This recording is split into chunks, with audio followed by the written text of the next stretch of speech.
Ass motherfuckers. Are we live? Oh my God. I just dropped my favorite expletive. We live?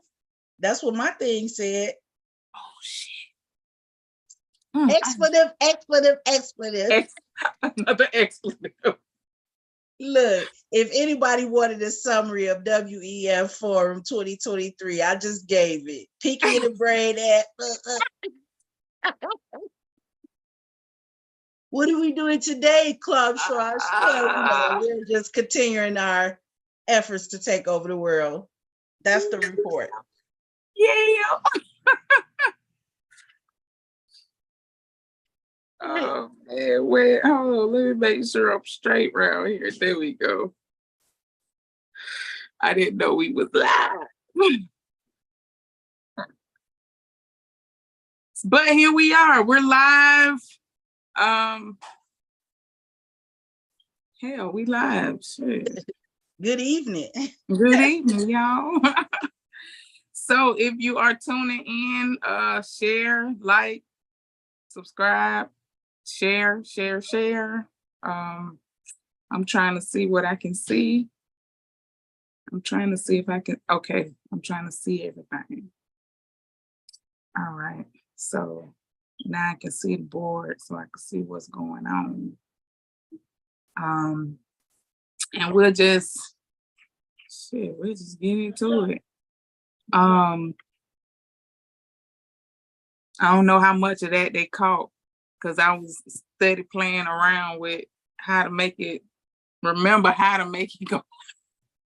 I'm starting to feel like my parents, like, you remember back in the day when the technology really started coming? Yeah. And our parents was like, they'll be asking us, well, what is this? And how you do this? Yeah, press rewind. So now I'm always like, what's going on? How do I do this? I gotta ask my 9-year-old to help me out sometimes. That's their job. Yeah, it is. They gotta keep us on point. So for the last 2 weeks, well, this is the third week, we've been talking about how do we help our children in these times. You know, these are different times. There are times different from what we grew up in. And I'm sure our parents felt like, oh my God, these times are so different than when we were growing up. But now things are even more different. So I imagine like your dad and my mom looking at what we're facing as like, oh yes. Okay. In fact, if you listen to them, they'll tell you, man, we didn't go through all of that. Yeah. In fact, I was in a grocery store one day and the older lady behind me goes, she said, I don't envy the young mothers of today. I was just like, the way she said it, I understood it perfectly well. And me and the lady in front of me, all we could do was just shake our head. You know, we trying to go in 3 directions at one time, you know, just trying to deal, you know, with everything that we got on our plate. And that's one of the main reasons I left the country, honestly. Yeah, absolutely. Me too. Because I had got so ridiculous. I mean, it just in case anybody thought that I was trying to misrepresent perfection. You know what I'm saying? It got so ridiculous over here for me where I literally, when my youngest, well, he nursed for quite a while. And let's just say I found myself in the car driving on the phone. I had a sandwich I had got from some kind of place or whatever. So now I'm driving, I'm eating, I'm talking on the phone, and my breast was full. So I just hauled, and I guess I had to be in the car for a while. I was on a long drive. How about I put the pump on my breast while I was driving? That was the beginning of me recognizing, and this is without cocaine, okay? Right. This is just coffee, all right? Yeah. Just doing too much. Sometimes I would get in my car and literally would not stop driving to 9, 10, maybe 12 hours later, going from here to there to here to there to here to there. You know, it had just got to a ridiculous point. I couldn't tell you what I was eating, how much I was eating. And that's a habit I still haven't fully conquered yet, but it had got so bad that I was like, literally, I cannot continue like this. I have to slow down and really look at what I was doing. So I'm not asking people, like to stay in your kitchen 24 hours of the day, cooking, 3 meals and 3 snacks for 2, 3, 4, 5 people. That's not what I'm suggesting. We got to get smart about things. You know what I'm saying? We got to start cooperating with ourselves, with our families, with our neighbors, our children. One of the issues that they have is that they're not being taught responsibility. So that's something that I had to be prompted into by, in fact, we had a parent university at my children's school. And if I tell you some of the people that came to work with us, it will blow your mind. I'll give you an example. Yvonne B. Green, she came and she had a presentation called Get Into Your Own Life from Ho-Hum to Holistic. And she's the one that prompted me. I think my daughter might have been about a 3rd or 4th grade. Let your children have some responsibilities too. They can do certain types of activities, chores, preparation, so that things run more seamlessly. And she even illustrated some of the old school methods that her mom had used, and why she was able to work full time and they still had food in the house and their clothes were clean and ironed too. That's because the children were actually asked and required to participate in their own, upkeep. So that was a revelation to me, at that time. Wow, that's so interesting, because for me, I've always felt like I want to make sure my children have responsibilities around the house and know how important it is to take part in their living. Your only real responsibility is to make sure that you learn as much as you can learn. And I'm not big on like that good grades thing, like because I know how I was as a student. So I'm not big on that. I'm not big on like the standardized test and all of that stuff. I don't care about all of that kind of stuff. However, I do want to make sure that I raise well-rounded people. So you need to, like, I'm always thinking, if something was to happen to me, I want to make sure that they can take care of themselves.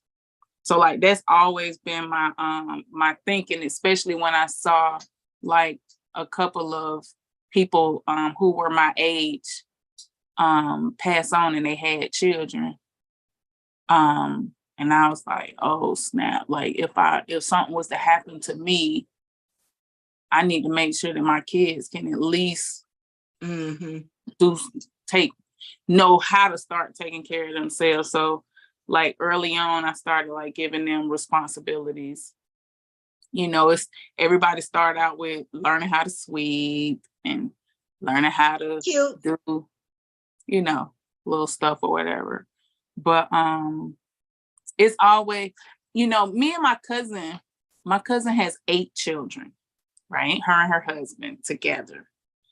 And we were talking the other day about the fact that we both feel like we've tried so hard to not let our children experience some of the things that we experienced, that now it's kind of feeling like maybe we did them a disservice. Did a little too much. Yeah. Yeah, maybe we didn't let them experience enough, like trying to shield them from so much. And it's kind of starting to backfire. Yeah. So like we both are always talking about like, oh my God, how do we fix this? Because she has kids. She has one child that's the same age as my older child, but then she has several kids, several teenagers, and then we have little ones that are the same age. So she's like, look, if you can get in front of this teenage stuff, you get in front of it. But like, how do you? Like, what do you do? And that's why we're here. Yeah, for me, what I've done with my children is, and this is something you got to kind of process for yourself, but I just started talking to them before they were teenagers about what they could expect from their bodies, from their mind, from their own behavior, so that it's no surprise to any of us, when they seem like a little moody or extra sleepy or, whatever it is. And I think we understand on the foundation of diet and food, because if they're well provided nutrients and their body is functioning at its optimal, place, they're more resilient, they're more cooperative, they're just really more. I've enjoyed my children for the most part. I went through some real ups and downs with the first one, but we like I was explaining before, we hit that D3 in stride. We was like, hey, that was clear. That D3 deficiency was clear, and it makes a huge difference. So for me, when parents are complaining about their kids, the attitudes and all kinds of stuff, imagine how the kid feel. They probably feel like crap, Right. So just like old people, if they're in pain, they're going to be irritable. Right. You know what I'm saying? So a lot of times we're not seeing the energy and the fire, from our children, because they're malnourished and poisoned at the same time. At the same time. So it's something that you said to me, like, we were talking, I think it was yesterday, we were talking, and you always stress to me that I need to start making sure these kids learn how to take bitters.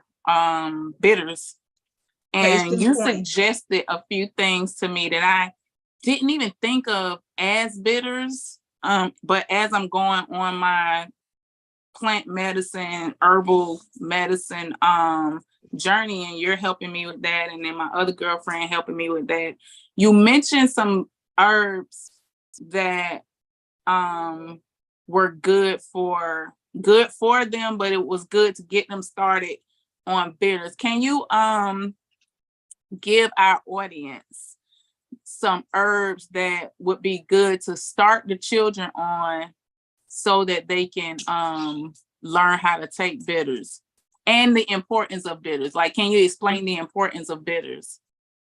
Well, it's really another illustration of what we were just talking about, giving your children challenges and responsibilities so that they grow into the habit of taking responsibility, and they have the skills by which to take care of themselves. So in a sense, the bitterness of life is just that right there. It's the fact that freedom actually means taking responsibility. You know what I'm saying? Yeah. And so, the old people will say, take the bitter with the sweet, Yeah.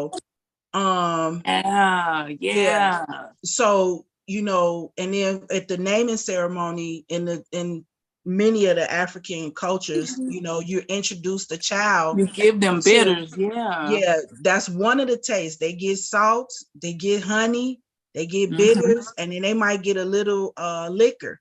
Yeah. Put it on their tongue. And although I'm not a naming ceremony expert, I would say the more you introduce your child to those flavors, the easier it is for them to acclimate to taking them later on. And the purpose of bitterness is to activate your digestive system. Okay. So that it knows that it primes itself. Meaning that, you don't just eat and just cold turkey and just throw anything in your body and then expect your body to figure everything out. The bitterness, the smell and the taste of the bitterness and then also the processing of the bitterness is what primes your body to actually digest the rest of what it is that you're going to eat. That's why in those multi-course meals, they serve a salad course with bitter leaves in it that you get before you actually get your actual meal, entree, or whatever the third or fifth or whatever course is going to be. So the bitterness is what activates your digestive system, tells you it's time to eat, rev everything up, get everything going, so that as the food is coming down the pipes, your body knows what to do. So it's very important that you taste the bitter on your tongue. This my let her get on, man. Let her my get on. 5-year-old. You want to say hey?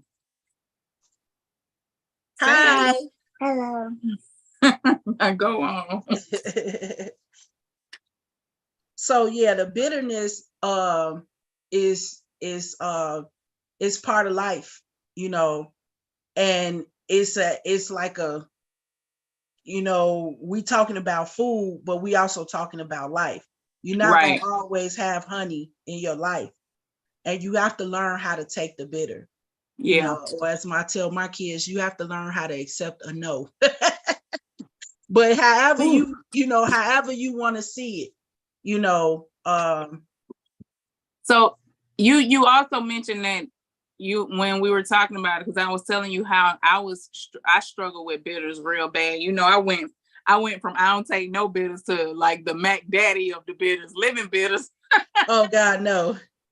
And you were telling me like to even start myself off slow, like start myself off with the more milder ones like chamomile. I didn't know chamomile would be considered a bitter. Yeah, I didn't know like other some of the other ones that you mentioned would be considered a bitter. So run down a couple of them for us so that we can know, like the other people, the audience may know like what they can try to start even getting their own taste ready for some bitters, because we coming into some times where well, we might as well get used to it. We know at our age, we know about bitterness, and as one of my aunties told me one day, sometimes it don't have no sweet to go with it. It just gets more bitter. And I've experienced that enough to know that when she said it, I was terrified at what I was looking at with my life. But eventually I had to face it, and I'm still here. So the herbs that's kind of light bitters, I would say I like peppermint, chamomile. What else would you just randomly drink? Those are the best tasting ones right there. I don't know about, coriander is delicious also. okay. But I would say, what else? Dandelion is also a bitter. Really? Yeah. Okay. So for the kids, what I said was I gave you my basic formula that I learned that from Dr. Africa. It's basically peppermint, catnip, and red raspberry leaf. That's for children. That's a good combo for children.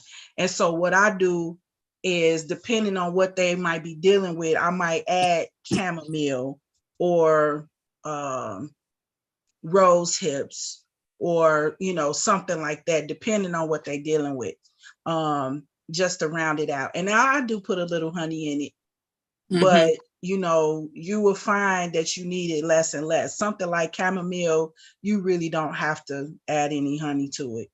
Okay. The kids might need something for now to add to it, but and the other thing which I learned from Monique's healing room, like I told you, you know, the kids, of course, they're used to a variety of all these different drinks, and most of those are garbage. Juice, you know, processed juice is just, you know, it's not advisable.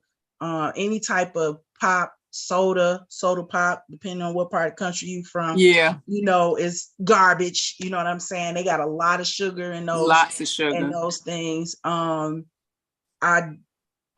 she suggested that I make about 4 different teas, and you can make whatever kind you want and sweeten them. Maybe you'll do one with stevia, one with honey, you know, maybe one, if you use plenty of cinnamon in a tea in a particular blend, you may not need anything to sweeten it, but just a variety, you know, maybe 1 or 2 quarts each, and then you just keep them in the refrigerator, and then people drink them. Now for your girls, they already should be sipping red raspberry leaf. They don't really have room for those other drinks because it's things that they need to eat. As we were taught, this is a situation where we're being actively poisoned, which means you have to eat not only for your nourishment, but you have to eat in defense of what is being pushed, you know what I mean, through the market. So eating in defense means that you probably don't have room to drink all that orange juice and apple juice. That should automatically be replaced with a herbal tea. You know, you know, why would you leave yourself out there? You know what I mean? And then on top of that, add all those processed juices to it, which is nothing but boiled fruit juice. It has no fiber. It has, you know, nothing really. It's not worth it. You think you're doing the right thing, but that's not the right thing to do for your kids. And not to mention the Kool-Aid packs. Y'all, you leave them right in the store. And with these teas, people should understand that you can drink them cold. They don't have to be hot. Yeah, you keep them in the refrigerator and just drink them. You could put ice on them, and you could make any blend you want. You could do a base of green tea. You could do a base of black tea for the grown folks. You could mix it. You could, you know, you have to put your hands on the herbs. You have to taste them. You have to experiment with them. This is not a job or a task. This is a experience that you should have physically, you know, with your eyes, your nose, your taste, and see how you feel and what herbs you vibe with. Because like, for example, I have a tea that I make for us, which is linden and rose petals. Now you talking about, to me, that is a luxurious, you know, the smell, the taste of it is so beautiful. It's like when you drink that tea, you know, this is like, you know what I mean? You might as well be the queen of the universe when you drink that. You know what I mean? So get to know different tastes, you know what I'm saying? Yeah. And I mean, you know, just experiment, you know, maybe. Yeah, like in my house, we drink a lot of like ginger tea, like different, like we do a lot of ginger tea with lemon and cinnamon and sometimes cloves, sometimes basil, bay leaves, sometimes cumin. Sometimes we add, like lately we've been adding moringa, because I forgot I had moringa powder. But we've been adding some moringa powder to it, and just like really trying to, and the girls, they drink it. They don't mind. The kids will like it. The young people will like it. Now, if you waited till they got to be teenagers, you're gonna have to maybe incentivize it, you know, like trade out. And then sometimes you just gotta be direct with your children. I'm just telling you, the sperm counts, they not just dropping. Some of them is at 0. So, and you're gonna sit here and drink Pepsi and 7-Up. And like I tell my sons, Don't call me when your woman don't respect you because your dick don't work. And I'm just saying it straight up. They and you big have to boys, be straight up. big boys. I'm like, don't play with yourself in that sugar like that. Yeah. You know, because all your parts, you're gonna need them for something. You know what I'm saying? One day, and you're gonna want them to work. You're gonna want them to work. So, like, especially here in the city, you know, I've told my students, a hard dick is not made out of Italian beef, Chinese food, fried chicken, McDonald's, random red juices and blue juices and hot flamers. I'm just telling you, this is for your real though. You know, so depending on the age, you know what I mean? You have to just present them with the facts, you know, and let it stand for themselves, and then just make the good stuff available. Yeah. As for me, I'm not buying that other stuff. You know what I'm saying? Yeah. So maybe if you want that, maybe you gotta walk out to the store and go get it yourself, because that's not something that's just gonna be provided for you in the house. Yeah. I like the fact that you just go ahead and straight up tell your sons, like, hey. Well, teenagers, I mean, you know, since they're fooling, I mean, you know, it's what it is. Gotta keep it real with them, because, like, for the most part, I think a lot of times people are trying to not I guess they think that even at 12, 13 years old, they may be too young for certain conversations. And it's like, look, they having them anyway. Yeah, and they're not getting good information from their peers. So if you go ahead and have a conversation with them, and don't make it awkward, don't make it like, well, just have a conversation, and so that they'll be able to feel comfortable with talking to you about it. Because I know one thing I love about you and your boys seem to be very comfortable talking to you about God stuff. Help me. Yes. And so far so good, you know, and you have such an open and honest relationship with them. And I think that also helps them with, you know, being able to take what you're saying. So like you were saying that you told your sons about not eating all that sugar, and your older son had to tell the younger boy, like, hey, she ain't lying. that was my husband. He came to back me up, because your husband. You know, boys are boys, you know, and they super skeptical. They both looking at me like, well, first of all, you don't even have a penis. You don't have. You know, so how do you know what you're talking about? Then my husband was right there, like, well, let me assure you that sugar is not going to help you make your case in terms of what you trying. Okay. And I was like, you see, you know, because they probably thought I was just joking or just teasing them or just whatever. Talking, yeah. And I'm like, nah, I'm not just telling you that. I'm serious. I'm serious as ever. So yeah. And they know. And then it affects them in, I think when we can point out things that matter to them, then the other stuff kind of makes sense later on. Like, okay, even if they don't get it because of all of the other health benefits, if you only get it because you want to make sure your dick work, then get it for that. That's a start. At least you have good circulation. Exactly. So I mean, it is what it is. Shoot, for whatever reason they get it, I think it's good to get it. You know, one thing you and I had been talking about was, you know, I can imagine a lot of people hearing us talking about herbs and all of this stuff. I know that some people have they feeling a little kind of way about the herbal community, which is also intertwined with the conscious community. And a lot of people are feeling they don't want to have nothing to do with those things anymore.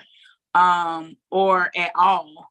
And what would you say to those people who have been turned off by the goings on in the herbal community and / conscious community because of things that they've seen or heard? I would say, if you've observed enough to be concerned, then that's also an indication that you also could take more responsibility. There's nothing, there should be a herbalist and someone who is skilled in every family.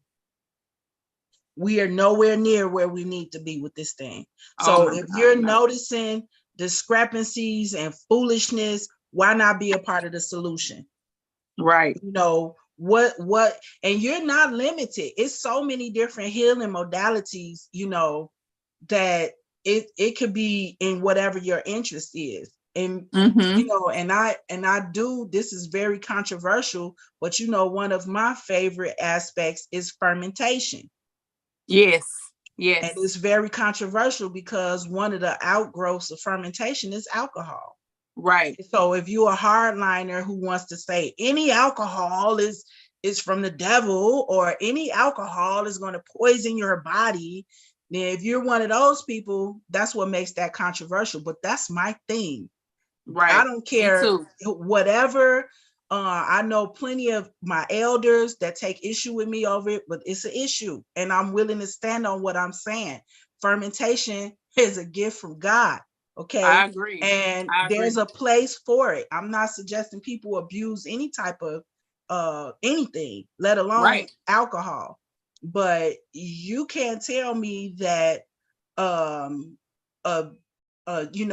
gallon or a bottle of honey that's been fermented with water for 3 months is not good. Like, you can't tell me that. You know what I'm saying? Right. And if we can hit the lab with the substance, they have not begun to finish measuring the luxuriousness and the nutrients that become available in plain honey, let alone when it's fermented, which makes it even more makes the nutrients even more bioavailable. So you can't tell me that. So the practice is too old. When we've been through too much as human beings with fermentation for us to just throw it all in the garbage. I agree with that. And I'm not saying this for everybody, but there's definitely a place for it. And if you haven't had any experience with fermentation, that's another whole solution. That's a whole arm of solutions down that pathway that can really, really, really support you to just get through some things and to really help your children keep it tight. So I absolutely agree with that. There are several. Hold on one second. Hand me that charger over there. Bring the whole thing. I think what people have to understand, that these are natural processes, and in natural processes, and sometimes it may have some different effects. Residual, However, they're still natural processes. And, when it comes to things of that nature, I be like, hi, Jesus' first miracle was turning water into wine. That's it.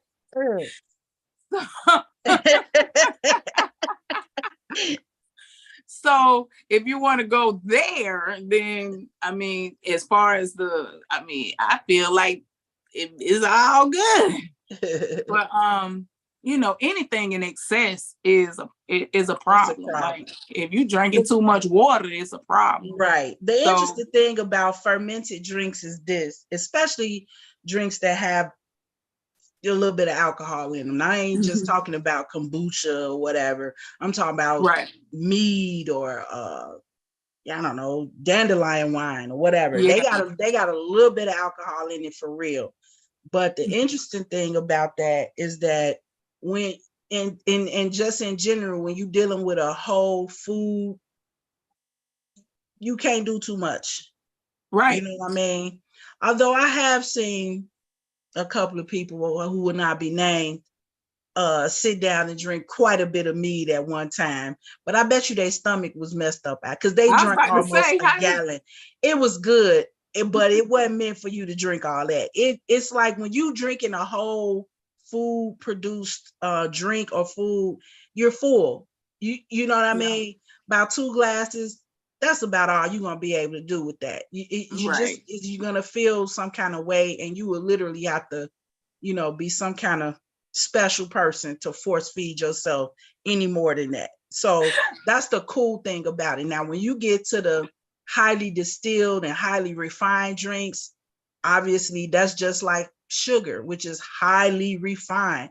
All of the nutrients are gone. All that's left, it's like reverse eating. It's like eating the poop instead of eating the nutrient filled thing, turning it into poop. So you have to eat the sugar, then your body have to add something to it and take away things out your bones and your blood to add to the sugar, so your body can say, oh, well, it was a food, and let me process it like a food. And it's like you just ate backwards.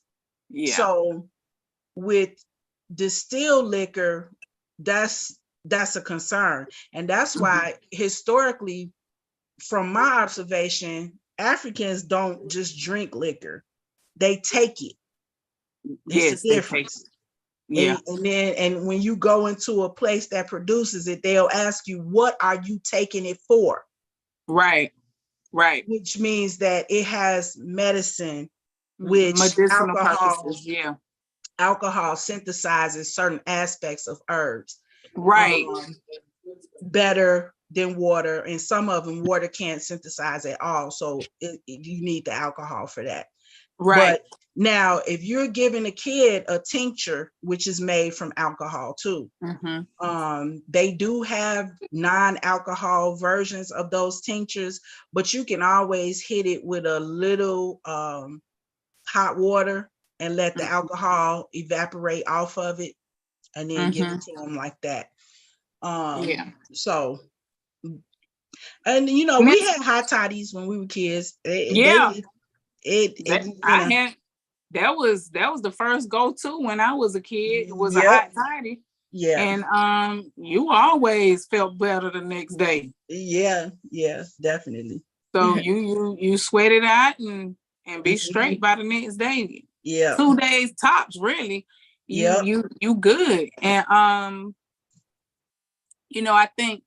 think sometimes we, when we were talking the other day, I was saying my biggest problem with our people is we go from one extreme to another. It's like we can't ever seem to find the middle road on stuff. Like, come on, people. It don't have to be one thing or the other thing. Let's look at the fact that this can be good for this. This can be good for that.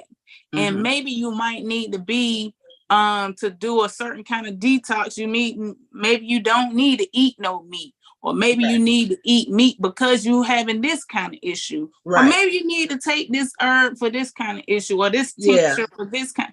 We need to be able to find a middle road, and that's where my biggest problem in. Well, basically, we talking about personalized, let's say personalized nutrition, which meaning that each person is going based off of their intuition, in eating what is good for them.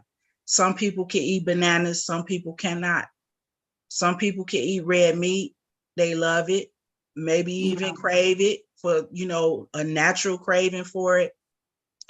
Some people can't fool with it at all. At all, right. And nobody can just sit in one place and dictate, what other people's diet should be. Now, do we all need more fiber? Yes, we do. Absolutely. Do we all need more fruits and vegetables in America?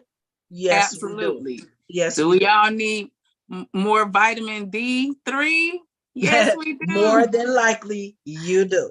Yes, you do. And probably a few of the other nutrients as well. But the other important aspect is you gotta stop the bleeding. So all that we can't afford organic stuff. Stop making excuses and start looking for some farmers and start looking for some farmers markets. They got imperfect produce. They got all these different groups. They even got individual farmers out here just growing for specific families. Make some friends, look lively, get a delivery. No one asked you to add another task to be out driving around looking all over the place for food. Get a delivery. It's a lot of farmers, a lot of the farmers actually do take EBT, and a lot of farmers markets take EBT. So just because you don't have actual cash money don't mean that you can't eat well. If you receive EBT/food stamps, or even WIC has on the WIC coupon, you can get vegetables, the farmers market fruit and stuff like that. You can do that. So sometimes you gotta be creative on the how. If you need to clip coupons, whatever you gotta do, we have to start making it a priority to make sure that we get these nutrients in our bodies. And it's important that we a lot of people say, well, when you go in the grocery store, just shop the perimeter, don't go on the inside of the grocery store. Well, a lot of the stuff on the perimeter of the grocery store ain't no good either. When your stuff is coming from Peru and all of these distant places, like we have to, if you learn how food works and what they do to food to make it look appealing, sometimes you'd be surprised.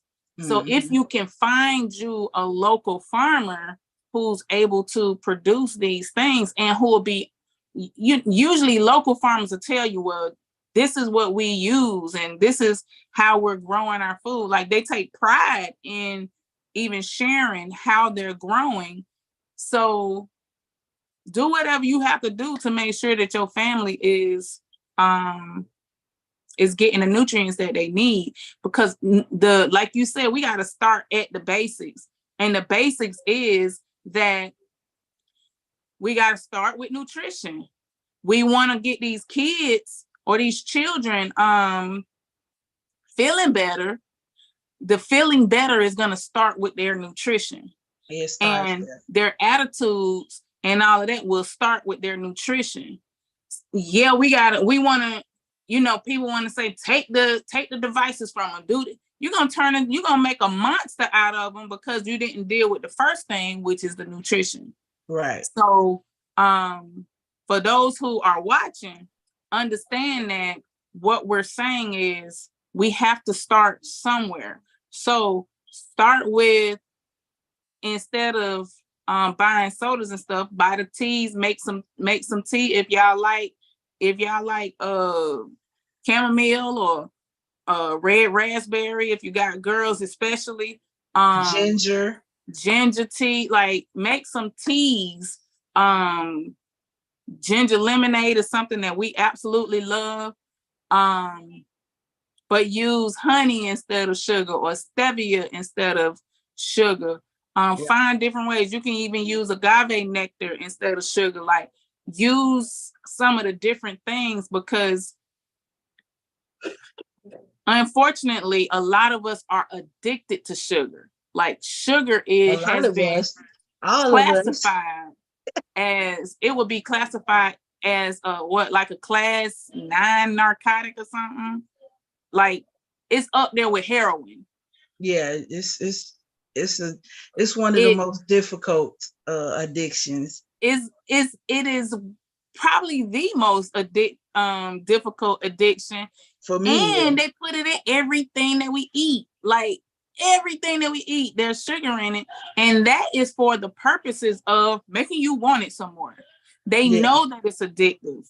So they're going to put a little sugar in it to make you want some more of it. It's like how they used to put cocaine in Coca-Cola. They knew that stuff was addictive.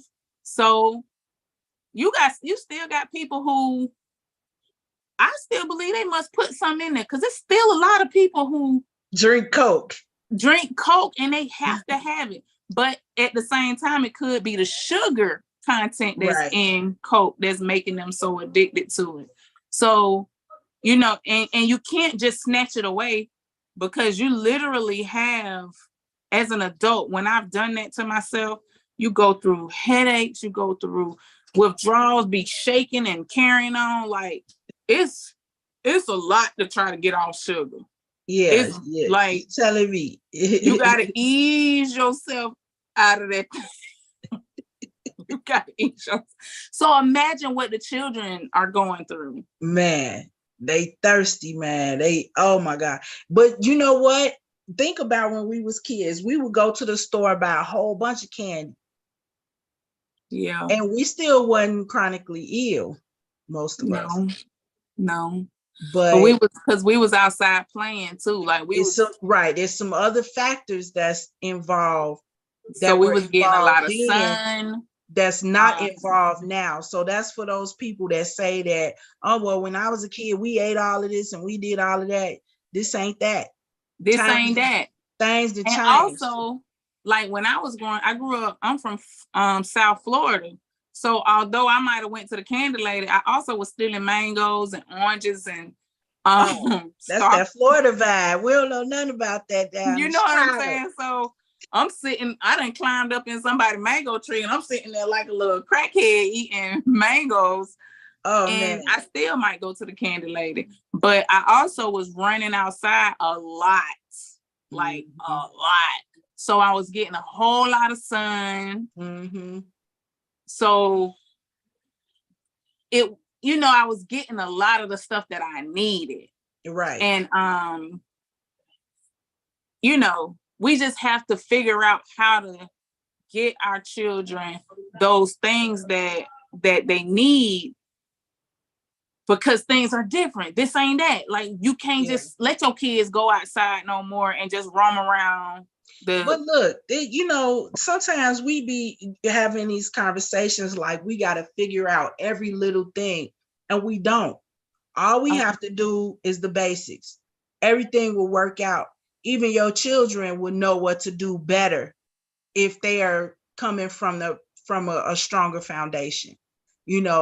I haven't had a kid. We used to have a program and a farmer's market. We put in a food desert over here in Inglewood.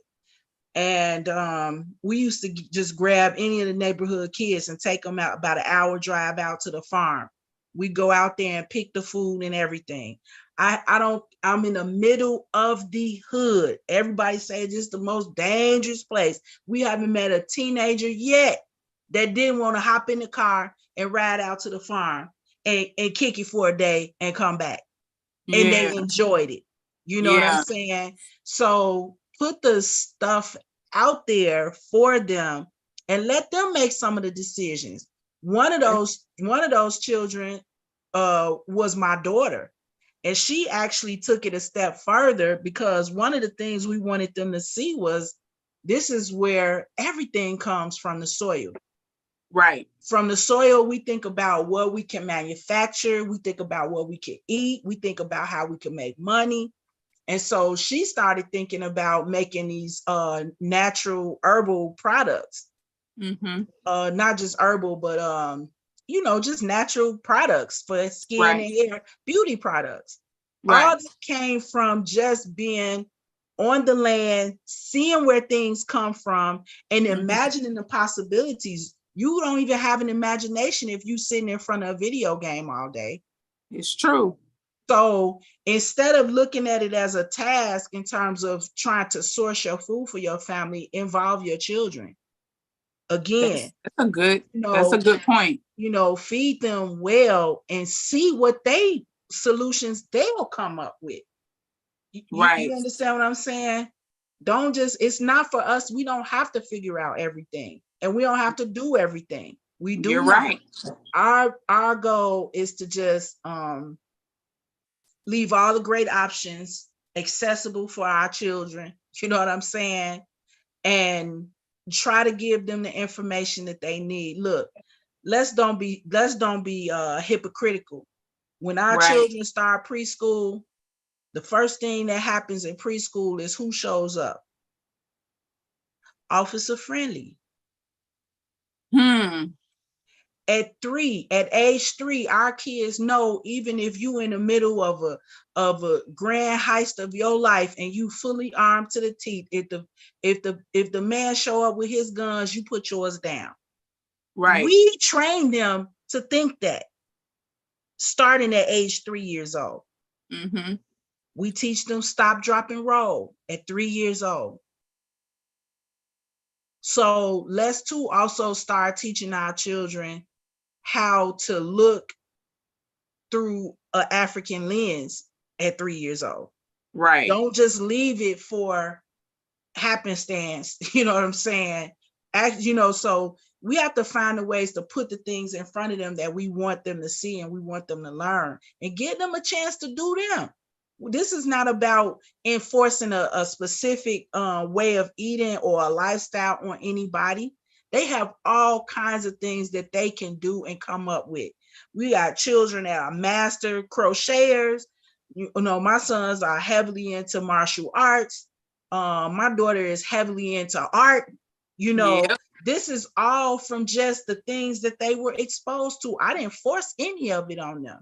Right. I want to read a comment that was posted on Facebook. We're live on Facebook and YouTube. And Jessica Booker Gardner commented that I just posted about natural remedies and I'm all about it. My grandparents gave us rock and rye in our tea when we were sick.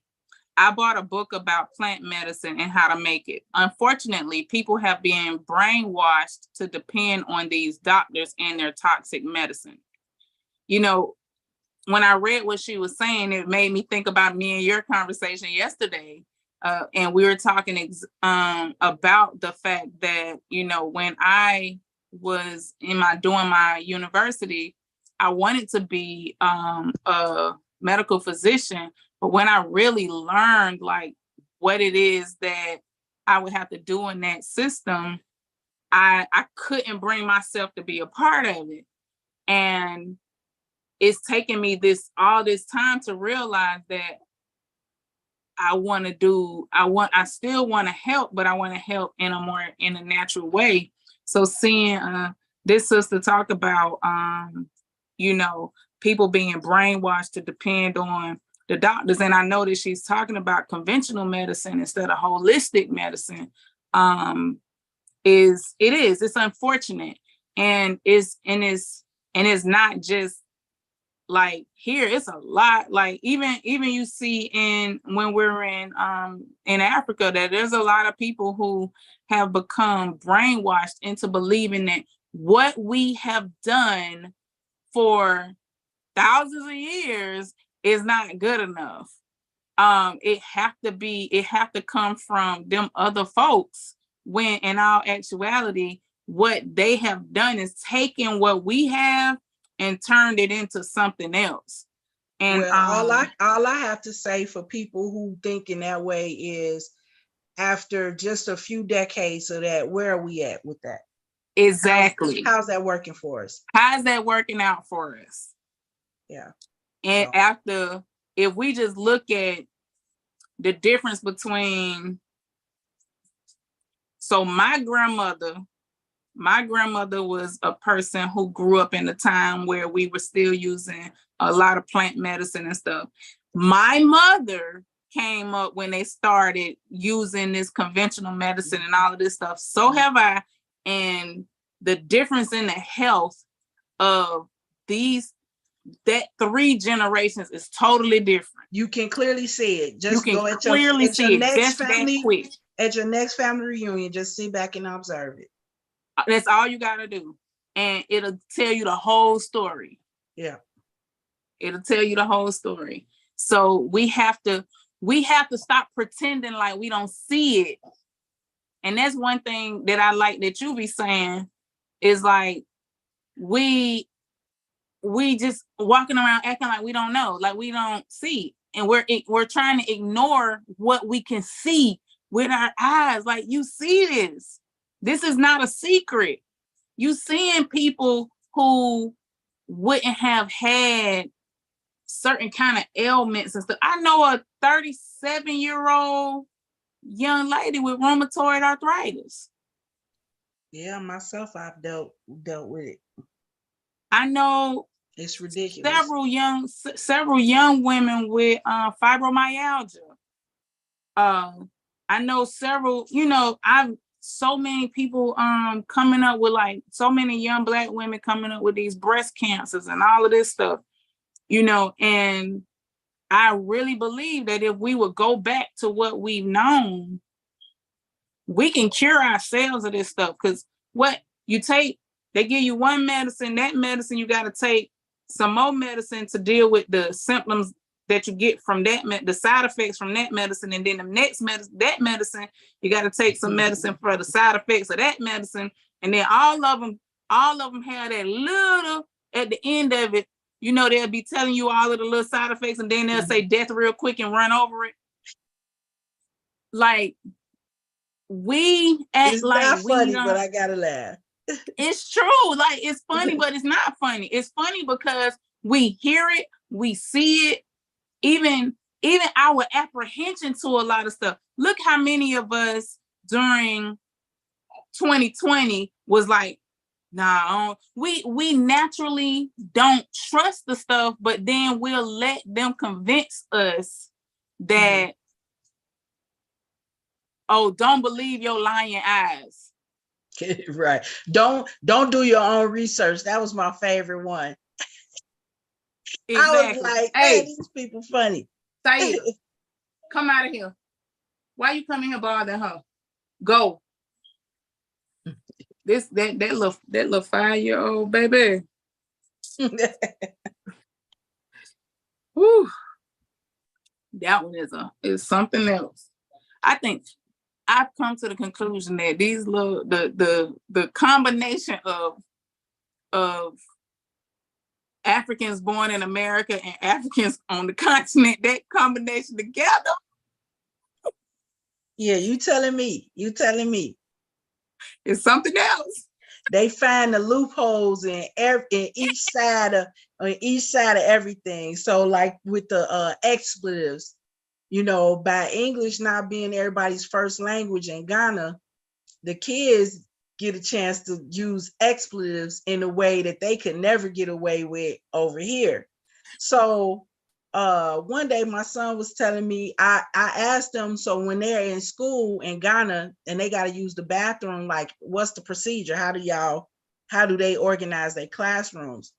And my son said, oh, you raise your hand and say, teacher, I got a shit. And I was like, oh, okay. You know what I'm saying? So they find the loopholes, you know what I mean, in the little things that they can, you know what I mean, move around and get away with. That's hilarious. In each, so when it's convenient, they Ghanaian, you know what I mean? Yeah. And then when it's convenient, they American, you know what I mean? Exactly. Like, I'm not doing that. I'm not from here. You know what I'm saying? Yeah. So they work in the whole system. Man, and it's beautiful to see though, because like we are these children are a part of a bridging that is so much more of it at this point than there ever has been. Yeah. And I think it's pretty cool, man. Like, yeah, I think they lucky. I think my oldest daughter is old enough to know that she's lucky. You know what I mean? Like this was like a good look, Mom. You know what I mean? Being able to come over here and just, put my feet in the sand and, it's a good look. So It is. I feel good about what we're doing. You know, I love to talk about repatriation. I love to talk about building Pan-Africanism. That's basically most of my work has been about right. for the last about 30 years, you know. Right. But I really feel like that's only a small part, you know, of raising healthy children. Right. For those of us who have the vision and the resources and the wherewithal to actually move around like that, of course, it's a absolute blessing, you know, for the children to be able to have an experience.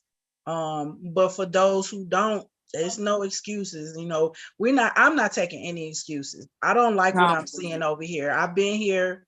Get it. Why you peeking in the door like that? You're so goofy. I'm gonna have her on the podcast with y'all. They always want to be in the video, and then as soon as you tell them it's showtime, then they want to be like, well, you see, as soon as I'm like, say hey, see. Nah, y'all ain't about to now do you don't me. have nothing to say. Nah, you ain't about to do me. So, but what I was saying about the repatriation thing is that's something that's personal that we've been able to do.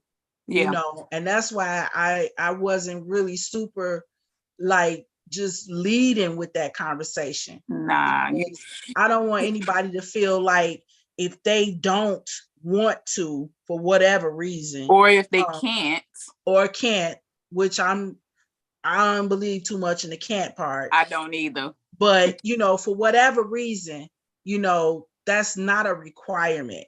What we're talking about is, you know, giving ourselves a chance to support our children to thrive wherever they are, you know. And I'm not willing to toss in the towel in America and say that it's an absolute certainty that your kids are going to be sick, you know, depressed and ruined just because they're in America. No, I'm definitely not saying that. And so that's the purpose of us discussing some of these tools, because you could use them anywhere. Ain't nothing stopping you from hugging a tree. They got trees in Chicago. Now, you might not have that many trees in the Bronx, but you make your way to a park, you know what I'm saying? You can find one. Yeah, you know, so it's, and to your point, I saw a woman the other day. Actually, she's a therapist and a coach. I wish I could put her in the referral list, but I didn't ask her. But anyway, she's excellent. But she posted a picture of herself in her garden, and she didn't have on any shoes. Yes. And I was just like, oh my God, I'm not a feet person. I'm not into the feet freak stuff. Okay. But it's like I just was grounded just from looking at her touching the soil. You know what I'm saying? Ain't nothing stopping you from putting your feet in the soil, especially if you down south and it's warm. Now, Chicago right about now, you don't want to do that. You don't want to do that. But and to your point about repatriation, you know, my channel is Breaking the Chains Repatriation Journeys. So yeah, the majority of my videos are about repatriating to Africa. However, and like you said, it's also to breaking the chains is not just about breaking away from America. Sometimes you actually need to break the chains first before you can even fathom leaving here, if that's something that you want to do. And part of that is getting your temple together. You need to get your mind right, get your body right, because the truth of the matter is, when you leave here, a lot of the things that you do have access here while they are there, they can be very expensive there. So sometimes you end up by force not even being able to take those poisons there because it's so damn expensive. However, not feeling like you can, or not wanting to like Cicely said, it doesn't take away from the fact that we still have a responsibility to make sure that we're being the healthiest, best version of ourselves as we possibly can. And something as simple as sitting outside in the sun. Like today was a 85-degree day. Yesterday it was 30 degrees. Today it was 85 degrees. So on those days where the sun is bright, you ain't gotta, even if you don't go for a walk, you can just sit outside in the sun and soak up some of them rays, and you will feel better just by doing that. So you don't have to make no big drastic changes. Just do some different stuff, like walking when it do warm up, walk outside in the grass barefoot. If you can't do it in your neighborhood, you can find a park and go and walk in the grass barefoot, or find you a little spot in the grass and just put your feet in it. Just sit down and put your feet in, bare feet in the grass or in the dirt. And they do have these grounding strips too. You can order those on Amazon. You get those in your kids' shoes. They definitely have. It ain't gonna change the way they look or nothing. It goes on the inside. They have some that you can put on a bed too. So I was about to say they have some. If you have a kid that has like that extra excitability, and you already working on the diet part, the nutrition part of it, you could also try grounding. And it's many ways to ground. Just putting your body in natural substances. Now I don't really have a science on working with clay, but you ever notice how people who work with clay are so cool, calm, and collected? Calm. Yeah. And myself, I started working with clay as a form of therapy, and I introduced my children to it. You see, and that's good. You know what I started doing with my kids? My children, I bought some of them little small easels. Mm-hmm. And got some of them. You can go in the Dollar Tree, in the whatever dollar store, and buy the canvases. You can buy the paint brushes. You go on the little art aisle. And I noticed with my children, when I sit them down to the table with their easel, I'll ask them what music you want to listen to. So I'll give them like some soft jazz, like maybe some Miles Davis, some John Coltrane, like something really soothing. They love to listen to John Coltrane while they're painting. And I wonder why. They'll do it for, if I have a stack of those canvases, they'll paint until it ain't no more. And they're quiet and they're thinking, and you can see like their imagination working, and it's never like, I'll tell them, I'll say, okay, somebody give us what are we painting today? The theme. What's the theme? And then they'll give the theme, and we'll all sit down and paint. And it's calming for me. It's calming for them. You can also, with clay, those clay things, you can find them. Sometimes I see those in the Dollar Tree or the dollar store or whatever. Find different ways. If you go into like the Dollar Tree and go on the arts and crafts aisle, whatever you may see that you think, you know what, they might like this. If it's coloring is a really good calming thing. We use all of it. Painting. Yeah. Because even my husband, those little intricate coloring things. Yeah. Mm-hmm. One day I saw my husband, the girls were sitting at the table, they was coloring, and he had them picked up him a little piece of paper and started like doodling along. And I'm looking at him, I'm like, oh, so you like this too? He was like, this is actually pretty cool. Like, it's he was like, I feel calm doing it. I was like, that's why we doing it, because everybody's been off the right. So he even saw how beneficial it was to just sit down and do something that activates that creativity in your mind. So, you know, we have to start. The music is a point. It is. Now, you know, that's a point too, because they got their music that they listen to. However, there's other music out here. And I don't necessarily like force them to listen to it, but like you said, we got an activity and it's on in the background. They don't really actively maybe know that they're listening to it. But I noticed the power of it because I had one of my babies was a crier.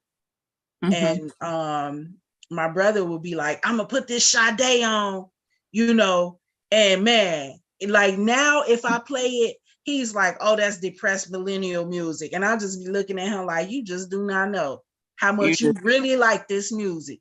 Yeah. And how you want to deny, you know, how it makes you feel because you're a big guy now, you know what I mean? And you're too cool and stuff, all of that. Yeah. Chicago thing, you know, but it does make a huge difference. In fact, well, the way we do the music, I'll be like, okay, well, whose playlist are we going with today? And we all got our style, you know what I'm saying?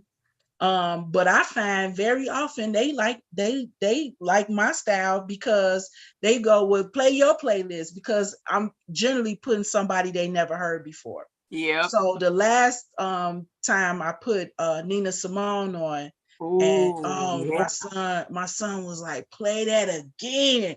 You know, he really vibe with that.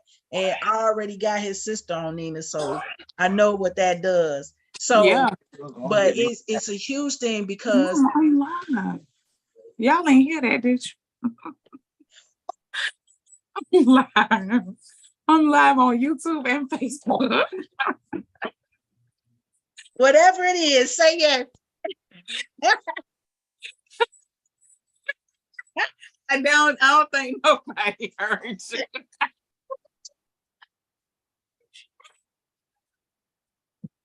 So it's not just me who gets busted on live and speaker all the time. Oh my God.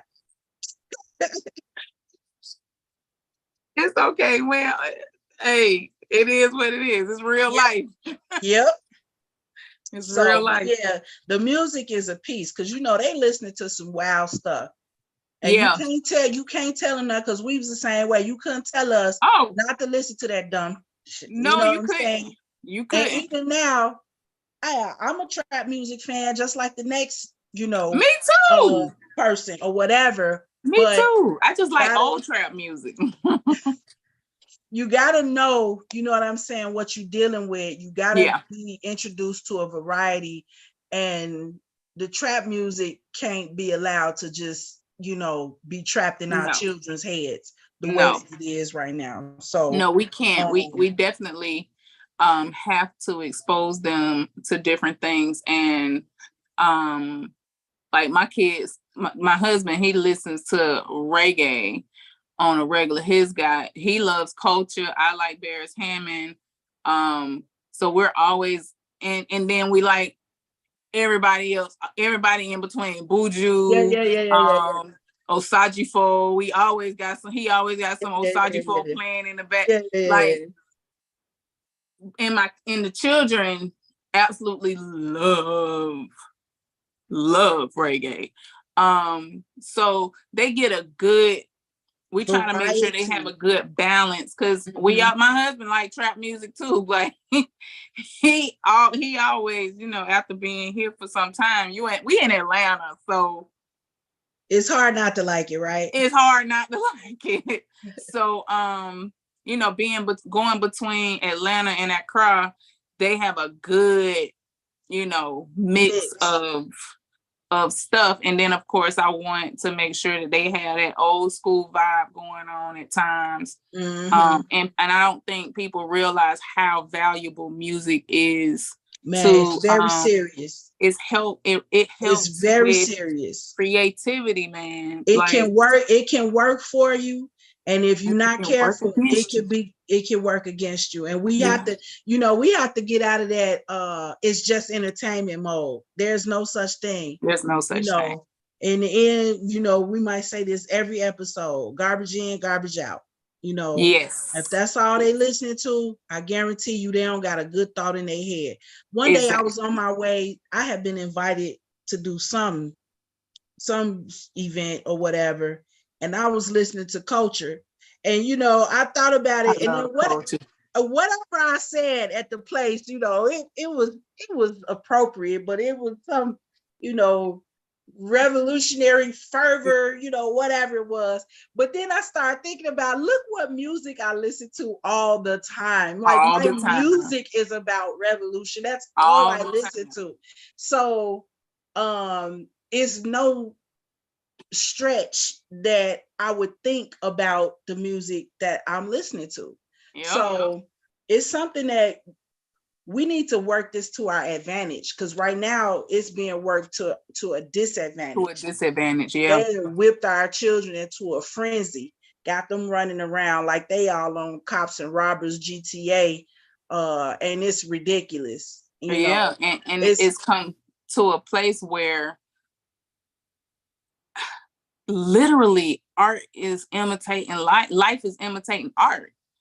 And it's like they don't even realize that if you shoot somebody, they're not gonna get up like they did on their video game. Right. And although I don't ever want to blame any kind of entertainment completely, but like you said, trash in, trash out. Like you just said, when you're an adult and you're going to an event and you're listening to culture on the way there, and you standing there talking and you find yourself saying something that was probably related to the music that you was just listening to. Definitely. So, and I even find myself, even when I'm talking to the children, sometimes sometimes if I may repeat something that culture said, or repeat something that Osajifo said, because I was just listening to that. Yeah. You know, yeah. Or Bob said, or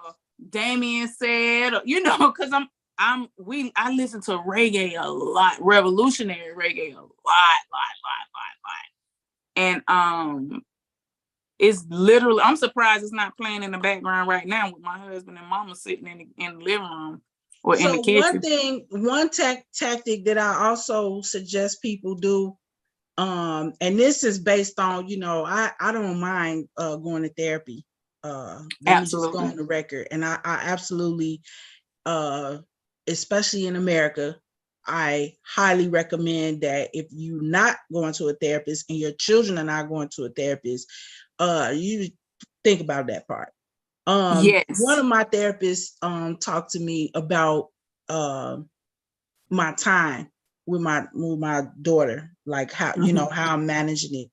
And I was very, very upset about how, you know, I just envision myself as being a mom, kind of like the way I am, with a flexible schedule. You know, I have my own work that I do, and I'm not, I have as much time as I need to work with my kids. But at the time I didn't have that when she was like 3, you know, when she was just born basically. And I was real concerned, like, man, I'm taking her to daycare at 7 a.m. Then I come and pick her up at 5 or 6 o'clock at night. It's like, hey, this sucks. You know, I don't have time to do all the stuff I want to do with her. And my therapist was like, you only need 30 minutes with your kid. Just make sure you give them your undivided attention. Make it 30 minutes for them, not 30 minutes about you. Yeah. And you dragging them along. And pretty much, that's pretty much my standard, you know, that I've went for, you know, with my children. Even sometimes that 30 minutes is hard to achieve, you know. And when you have multiple children, you might have to combine them for the 30 minutes, you know what I mean? But you definitely can get in 15 minutes, 30 minutes. What's up with you? What you want to do? You know what I mean? Them. Yeah, it's 30 minutes about them. You know, like I said, my dad would ask us, did you shit today? like, how will you know how your kid is feeling if you never listen to them? Then when something happened, it's a surprise. I had no idea. Yeah. Well, you were standing right there. So how did you miss it? Because you didn't put no time and attention into your child, you know. Yep. And I know that's a bitter pill. Here goes some of that bitter, but we gotta swallow it, you know, because you gotta give them their time. You know, as my mother told me, you children put out what you put in, you know. Yep. And it's just no excuse. Now somebody might have let's say 2 jobs or 3 jobs or something like that. You know, you got to make adjustments. Myself, look, just because I chose to go the entrepreneurial route, it doesn't mean that that I had all the time, you know what I mean, for my kids. But I had to make some choices too. Like, well, we're not going to have money for this because instead we're going to do that. Or we're not going to spend money for this, for these items. We're going to go for an experience. That's what I do. So those are some of the things. So you can't have it all. And as adults, we know that. So you have to think about what's kind of gonna, you know, be the balance for your family or whatever. But you got to give some to get some. Now, I observe, and another thing about my therapist, at that same therapist, she came to my house. You know, and that was critical because it gave her a chance to see, how we have some insight. How we was really living. You know, when you mention therapy, I'm a big proponent of therapy. However, I always encourage people to find a therapist that looks like you. Well, yeah, that helps. No, because if you can't find one in your area, there's a lot of since 2020, there's a lot of people doing therapy on virtually. So you can go and look for virtual therapists. You may have to even put in Black therapists and don't forget the coach option too, the coaching option, because a lot of practitioners are going with that mechanism. So that's not a bad option either. But you might need some extra support. More than likely you do, especially if your child is already dealing with any kind of illnesses and any type of behavior issues. I mean, come on, bring the support in because you're gonna need it. For real. And the truth is, for me, what I learned is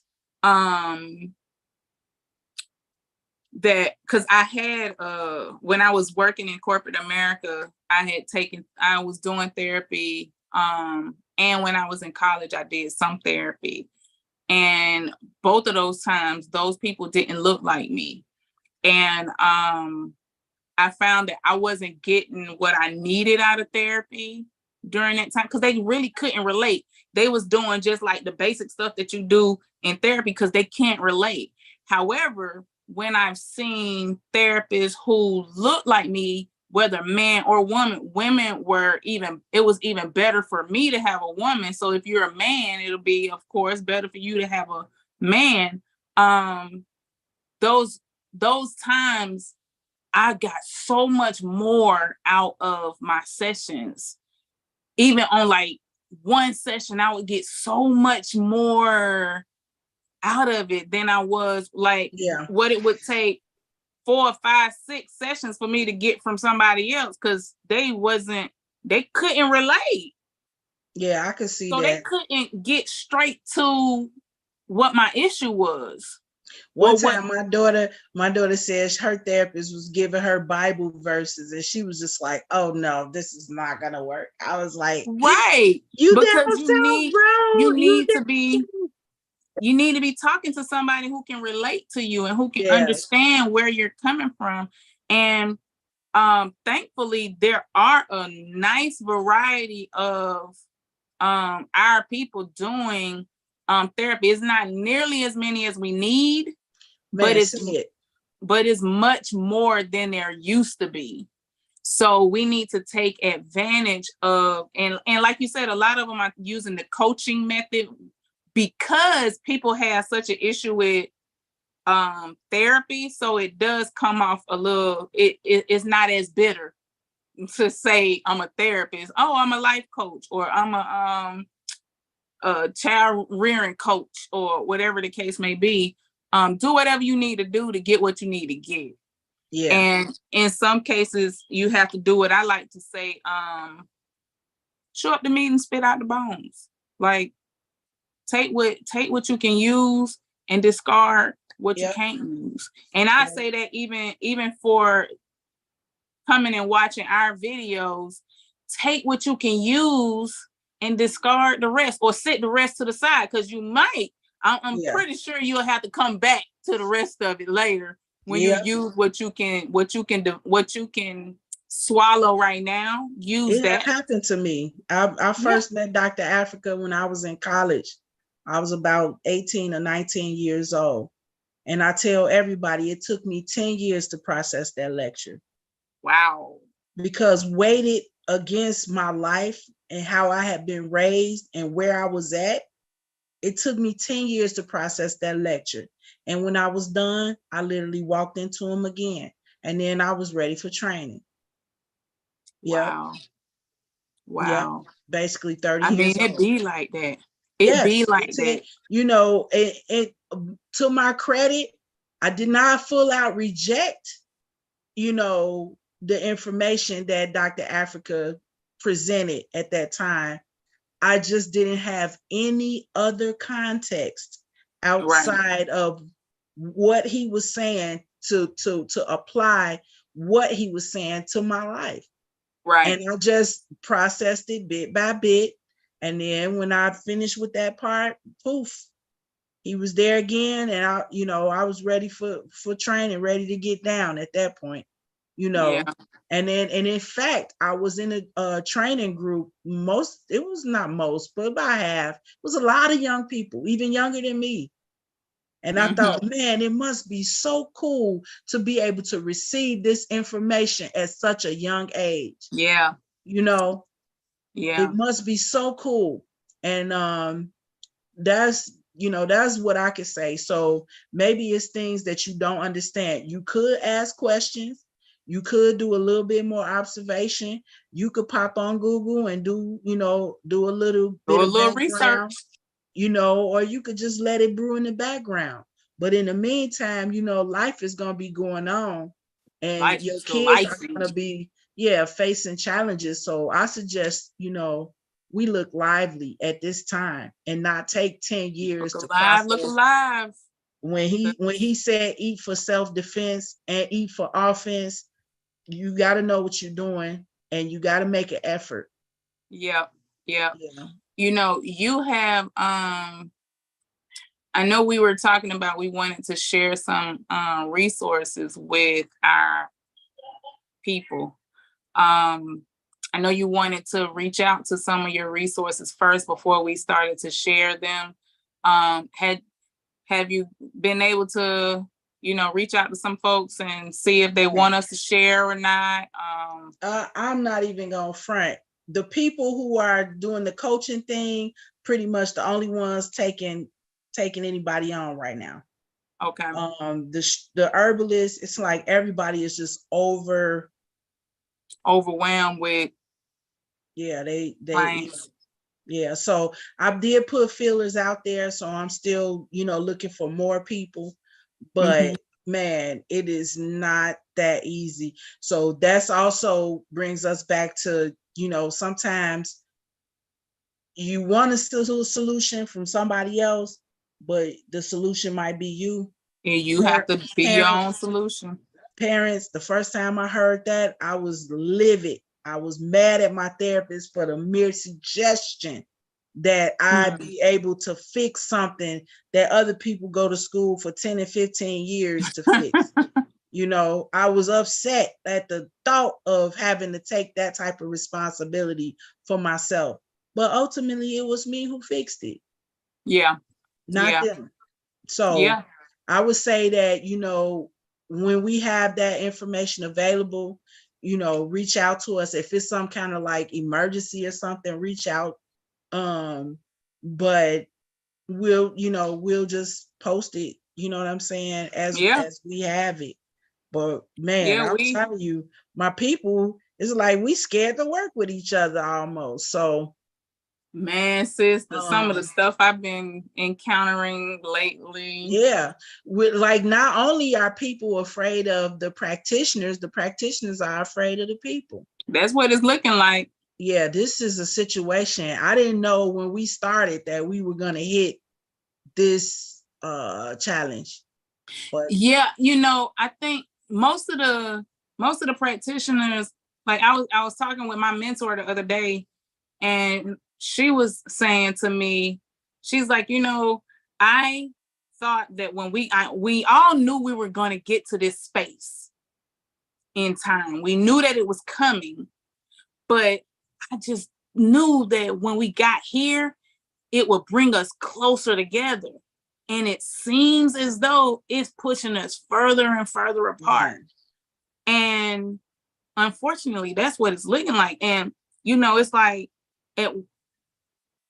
when you have even the most natural and the most like the people who we would even think would be, I don't want to go into all of that, but it's a lot.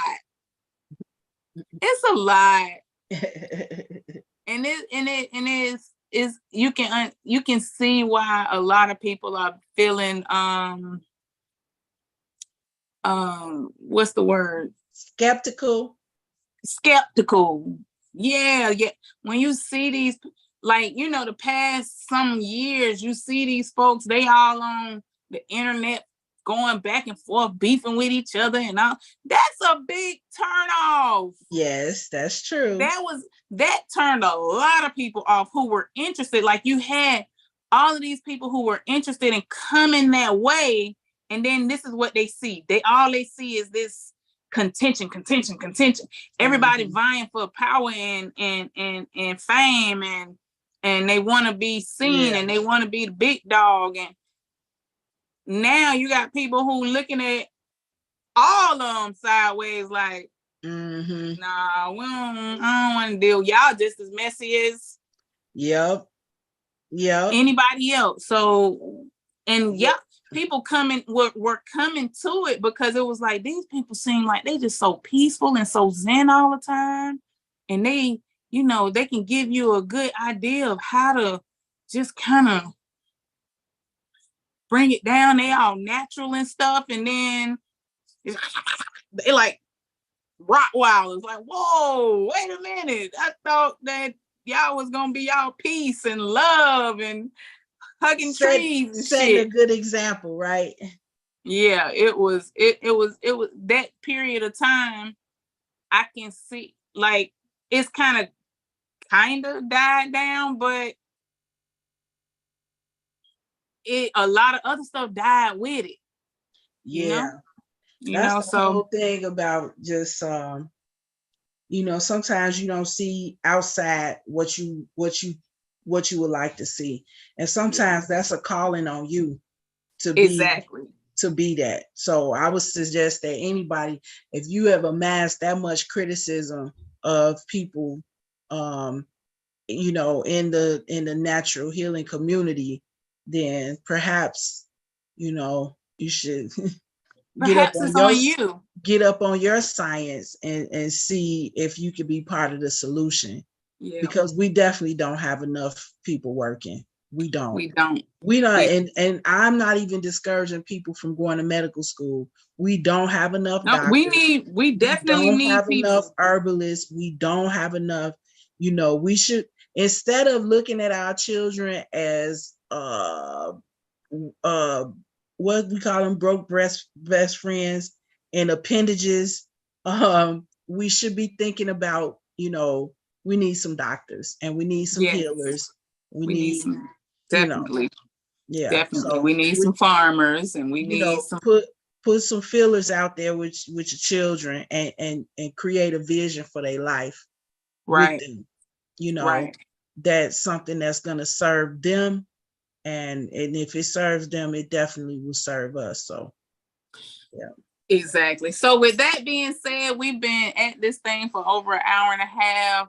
Y'all, like Cicely suggested that we start making some teas for our kids, whatever teas that y'all like, make those teas and try to start replacing your teas with your pop and these fruit juices with some teas. Look up teas and see which ones are good for, whatever they're good for. You start getting yourself familiar with how to heal your own household. Like, we have to everything starts in our household with us. Start with yourself, and your kids will follow what you're doing. So, we said chamomile tea and peppermint tea would be good starts for bitter teas to get their little taste buds used to some bitters. It'll probably be good for you also, as far as getting your bitter taste together. And Cicely, can you tell us one more time that tea that you came up with for your children? That was the base is catnip, red raspberry leaf, and peppermint, and then you can add what you like or need, after that part. But that's a nice general children's formula or whatever. So y'all, we just got to start with we got to go back to the basics, get the foundation laid that we need for these children, and then we can build upon the foundation. And the foundation is starting with their nutrition. So we have to start by making sure, as Cicely mentioned in our first video, it'll be a good idea to go and get your get a blood panel read on see what deficiencies you may have. Yeah, whatever you can get, your vitamins, if you could do micro nutrients or macronutrient, whatever information you could get, try to work from there. I guarantee you're gonna see some interesting numbers in there. Yep. And as it's starting to warm up, try to get yourselves and get your kids out. Let's do some grounding, get those feet in the dirt. If you don't want to put your feet in the dirt, Cicely mentioned that you can go on Amazon and buy grounding strips that you can put in the children's shoes. There are grounding strips that you can put on the beds. Grounding is important because you have all that excitability, nervous energy, just general not feeling good. Sometimes we just there's a lot of energetic things going on in and around our environment, and so grounding helps to discharge some of that and calm some of it down. It's a highly scientific, yes. There's all kinds of information on the internet about it, and you can look it up. But just to give you the basics, it's calming. Okay, some people can be grounded with a Reiki treatment. If you've ever done Reiki, sometimes acupuncture can give you. Yes, sometimes I have my children right before bed. I have them to do yoga. I'll let them go on YouTube and find a kids yoga routine to do. It's usually like, sometimes they'll get a 15-minute one. Sometimes they'll actually find a 30-minute one that they like to do. And they'll all get in there and they like doing it. And I need to get them back to doing it. But at one point they was doing it without me even having to tell them to do it. They love it once they get introduced to it. Yeah. That's been my experience. If you try whatever, if it come up in your mind and in your spirit, maybe I should try, go with it. After all, it is your child. they came to you for a reason. So, and once you start sorting through some of the clutter, in your mind, you will kind of see what direction to go. And your child also, once you support them to sort through some of the clutter in their mind, they too will prompt you with suggestions. Well, I need a little more fruit, Mom. Or I like my vegetables crunchy, Mom. Can you please cook mine all the way? Do you know they're coming from a place of good sense? Yes. Yeah. Yes. It's funny that you say that, because my 9-year-old, she likes carrots, but she don't like them cooked. She only like raw carrots. So she'll always tell me, Mommy, I don't like cooked carrots. And I'll say, okay, well, you get you some raw carrots and don't eat the cooked ones. Just push the cooked ones to the side. Get you some raw ones. And like that, my 9-year-old, we always tease her saying she's a vegetarian or whatever, but she naturally, she doesn't like a lot of meat. And we have to allow our children to don't force stuff on them. Like, just because if they don't want to eat it, their body don't, it's probably because their body don't want it. Now, some things we do need to introduce to them. Yes. So like the bitters and stuff like that, because they do need it, whether they like it or not, they do need it.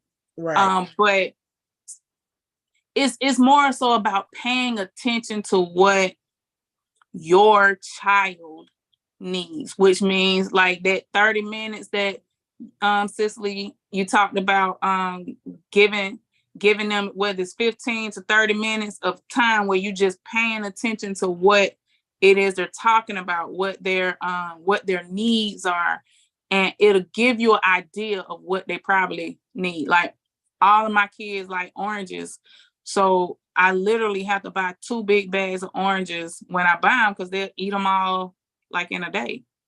And I know they doing that not because they doing it because they need, it's something in it that they need. So exactly. If when children are craving certain things, except sugar, if it's sugar, give them a different a sweet alternative if you can, or find some fruit or whatever the case may be. We can find different ways. So all of that said is, we have to take an active role in what it is that we need to do. To how do we help? The question is, how do we help our children in this time? We help by getting ourselves more involved and not being so detached from what's happening with them, or expecting somebody else to give us all the answers. Yep. Yeah. Any last things you want to say before we go? No, we pretty much summed it up. We went over a lot of different therapies today. I mean, we talked about like nature therapy, grounding, nutritional stuff. We hinted to fermentation. We didn't really get into it too deep, but art therapy, we talked about. If you really pay attention to this broadcast, I mean, we went music therapy. Yeah, sound. That's 6 different ones. That don't include what we talked about the last time. Right. And even the time suggestion, you know. So it's a lot of different options out there, you know what I'm saying? So if you don't do all 6 of them, at least pick you about 3 or 4. Yeah.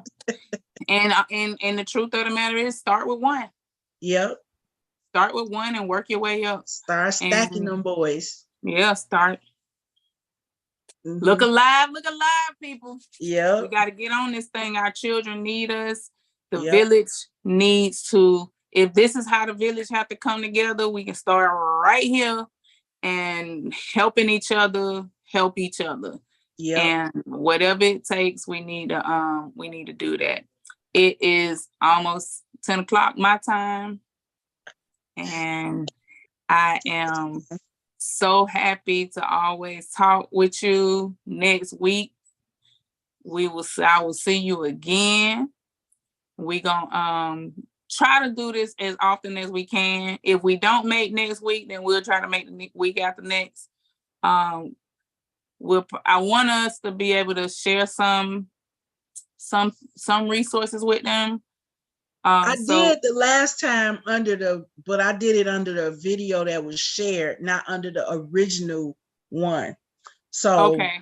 We'll try to work on that. Find it and see if I can put it in the I put a whole bunch of stuff under the it's the same video, but it was a different link or different. Okay. I shared it somewhere and put it under there, and I don't know, whatever. Okay. It's on my page though. Okay, well, I look on your page and then I bring it and put it in the description. So until next time, y'all. Yes, deuces. Keep up the fight. Yes, ma'am. Yeah. Talk to you later, sis.